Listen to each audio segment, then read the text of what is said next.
ഇത് കാട്ടു റോസ ചെടിയാണ്. ഇതിന് റോസ മൾട്ടിഫ്ലോറ, വൈൽഡ് റോസസ് എന്നീ പേരുകളുണ്ട്. ഇതിൻ്റെ ഇതളുകളിൽ അടങ്ങിയിരിക്കുന്ന ആൻറ്റി ഇൻഫ്ലമേറ്ററി ഗുണങ്ങൾ ചർമ്മത്തിലെ വീക്കവും ചുവന്ന് തടിച്ച പാടുകളും നീക്കം ചെയ്യാൻ നമുക്ക് സാധിക്കും.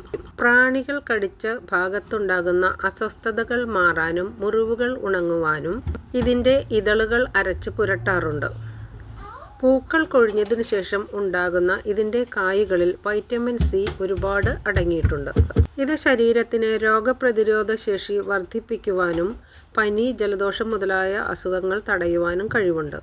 ഈ പൂക്കളുടെ സുഗന്ധത്തിന് മനസ്സിനെ ശാന്തമാക്കാനുള്ള കഴിവുണ്ട്. ഈ പൂക്കളുടെ ഇതളുകൾ കൊണ്ടുണ്ടാക്കുന്ന ചായയ്ക്ക് ഉത്കണ്ഠയും മാനസിക സമ്മർദ്ദവും കുറയ്ക്കുവാനുള്ള കഴിവുണ്ട്. ഇതളുകൾ കൊണ്ടുണ്ടാക്കുന്ന ചായ വയറിലെ അസിഡിറ്റി, നെഞ്ചരിച്ചിൽ, മലബന്ധം എന്നിവയ്ക്ക് നല്ലൊരു പ്രതിവിധിയാണ്. ദഹന വ്യവസ്ഥയെ തണുപ്പിക്കാൻ ഇത് സഹായിക്കുന്നു.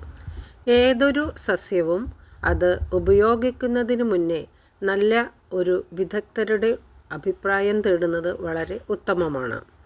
ഇതുകൊണ്ടുള്ള ചായയ്ക്ക് വളരെയധികം ഗുണങ്ങൾ ഉണ്ടെങ്കിലും നമ്മൾ പല രീതിയിലുള്ള പെപ്റ്റിസൈഡുകളോ അല്ലെങ്കിൽ അതിനെ ആ ചെടി വളരാനുള്ള ഏതെങ്കിലും തരത്തിലുള്ള നമ്മൾ വളങ്ങളോ എല്ലാം ഉപയോഗിക്കുമ്പോൾ അതിൻ്റെ പൂക്കൾക്ക് അതിൻ്റേതായ രീതിയിലുള്ള ആ എഫക്റ്റുകൾ ഉണ്ടാകും. അതുകൊണ്ട് ഇത് ചായയായിട്ടോ ഏത് തരത്തിൽ ഉപയോഗിക്കുമ്പോഴും ഉപയോഗിക്കാൻ പാടുള്ളതാണോ എന്നുള്ളത് നമ്മൾ ഇതിനെക്കുറിച്ച് അറിയുന്ന ഒരു വിദഗ്ധരോട് അന്വേഷിച്ചിട്ട് വേണം ഇത് ഉപയോഗിക്കുവാൻ. എല്ലാ തരത്തിലുള്ള ഔഷധ മൂല്യങ്ങളും ഇതിന് ഉണ്ടെങ്കിലും ഇങ്ങനെയും ചില കാര്യങ്ങൾ ഇതിലുണ്ട്.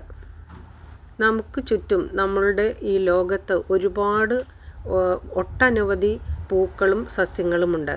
ഇതിലെല്ലാം മനുഷ്യ ജീവന് നിലനിർത്തുന്ന രീതിയിലുള്ള എല്ലാവിധ ഔഷധ ഗുണങ്ങളും അടങ്ങിയിരിക്കുന്നു. അത് വേണ്ട രീതിയിൽ ഉപയോഗിച്ചാൽ മനുഷ്യന് മറ്റുള്ള മരുന്നുകളുടെ ഉപയോഗം കുറയ്ക്കാം. അപ്പോൾ വീഡിയോ ഇഷ്ടപ്പെട്ടാൽ കമൻറ്റ്, ലൈക്ക്, ചാനൽ സബ്സ്ക്രൈബ് ചെയ്യാനും മറക്കണ്ട.